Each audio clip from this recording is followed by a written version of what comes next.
নমস্কার, আলপনা লাইফস্টাইলে আপনাদের সবাইকে স্বাগত জানাই। চলে এসেছি একটা নতুন ভিডিওর সাথে। আজ রবিবার, তো শনি রবিবার তো বেশি কাজ থাকে। তো আজকে আমার মাথাটা এমনি সকালবেলা উঠে গরম হয়ে গেছে। আমি কোনো দিন ভাবতে পারিনি যে একটা বিছানার বেডে, মানে বেডের ম্যাট্রেসের নিচে আমার একটা লেপ থাকতো। তো সেই লেপে এত পরিমাণে ধুলো, কি বলবো, আপনারাই দেখুন। এই দেখতে পাচ্ছেন, এত পরিমাণে ধুলো যে হতে পারে সেটা আমার ধারণার বাইরে ছিল। জাস্ট ম্যাট্রেসটা আমি তুলেছি যে একটু ঝাড়াঝাড়ি করবো, অনেক দিন তোলা হয় না, বাচ্চাই আছে বুঝতেই পাচ্ছেন ঘরে। তো ব্যাস দেখি এই কাণ্ড, ধুলোই কি বলবো, ধুলোই ধুলোকার। তাই জন্য একটা রুমাল বেঁধে নিলাম। আর মেয়ে তো পড়তে গেছে, ওর তো এক্সাম চলছে। আর তার সাথে কিছু তো এই দুষ্টামি করছে, ওকে নিয়ে। ও তো মাস্ক টাক্স পরবে না, কিন্তু আমি যেখানে ও সেখানে। আর এই অবস্থাটা শুধু দেখুন ধুলোর। বাপরে বাপ, আমি মনে হয় এতদিন এরকম আমি কোনো দিন দেখিনি যে এতটা পরিমাণে ধুলো হয়। ওজন করলে মনে হয় হচ্ছে, হ্যাঁ 400 গ্রাম তো ধুলো হবেই, যা দেখলাম আমি। সবাই সপ্তাহের শেষে একটা দিন বাড়িতে রিল্যাক্স করে, আর আমাদের মতো হাউস ওয়াইফদের বেশি কাজের প্রেশার থাকে।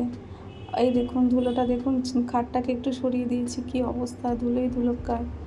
নাকে চোখে মুখে তো যাচ্ছে, তার উপরে আমার চিন্তা হচ্ছে ছেলেটাকে নিয়ে, ওরও নাকে চোখে মুখে ঢুকে গেলে এমনিই হবে, কাশি টাশি তো হবে। আর একটু তো গরম গরম ভাব পড়ে গেছে, সবার বাড়িতে এখন ফ্যান চলছে। যাই হোক, এই যে এবার প্লাস্টিকটা বিছিয়ে দিয়েছি কাঠের ওপরে, এবার বেড কভারটা পাতবো।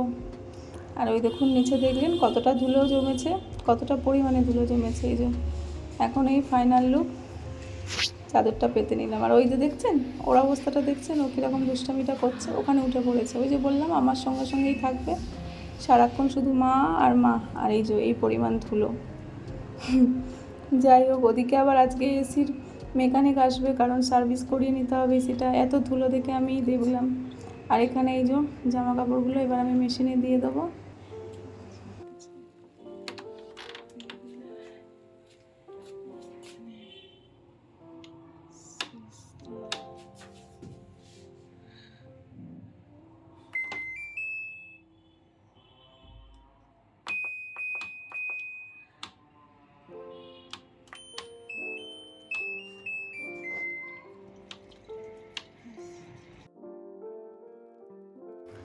ব্যাস স্নান টান হয়ে গেছে, ছেলেকেও স্নান টান করিয়ে দিয়েছি। মেয়ে আসবে টিউশন থেকে প্রায় 2টো 2:30 তো বেজেই যাবে।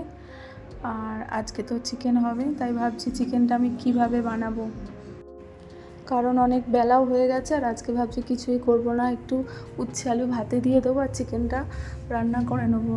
আর আর এখানে তাই ভাবছিলাম কি করব করে কি করেছি জানেন, আদা রসুন পেঁয়াজ টমেটো, একটু টক দই, পোস্ত, একটু কাজু ছিল, আর তার সাথে 2টো কাঁচা লঙ্কা দিয়ে পুরো পেস্ট করে নিয়েছি। আর চিকেনটা যেহেতু ওইভাবে রয়েছে, আমি ভাবলাম চিকেনটাকে তাহলে একটু ভেজে নিয়ে করা যাক। আর এই যে মশলাটা একসাথে পেস্ট করে নিয়েছি। আর আলু কাটতে ইচ্ছা করছিল না জানেন, খুব টায়ার্ড হয়ে পড়েছি।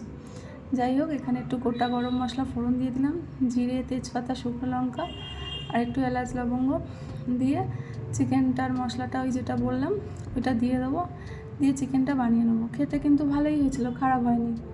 মেয়ে বললো, মা ভালোই তো হয়েছে। আমি বললাম, হ্যাঁ আজকে আর আলু দিতে পারছি না বাবা, খেয়ে নে, অনেক কাজ করেছি। আর এই দেখুন দই দেওয়া ছিল যেহেতু, এখানে গ্রেভিটা বেশ সুন্দর হয়েছে। তেল ছেড়ে গেলে মাংসটা দিয়ে নেবো, দিয়ে রান্নাটা করে নেবো।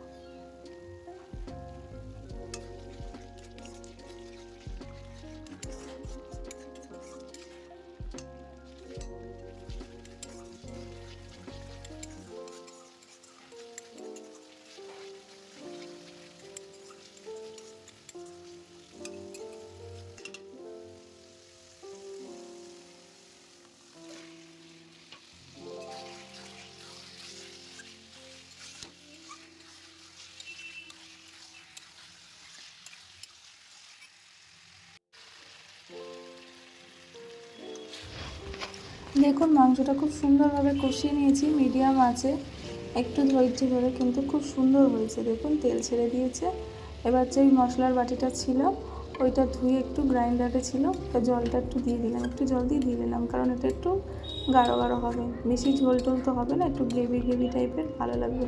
তবে দেখে মনে হচ্ছে রাত্রে তো রুটি বানিয়ে খেয়ে নেবো। এই যে লাস্টে একটু গরম মশলা দিয়ে না গ্যাসের ফ্লেমটা বন্ধ করে দিলাম, একটু কাঁচা লঙ্কা দিলাম, ব্যাস। এদিকে প্রায় 3টে বেজে গেছে, ওনাদের বলাই ছিল 3টের পরে আসবে, এই যে এসে গেছে, এই যেটা আজকে সার্ভিস করিয়ে নিলাম।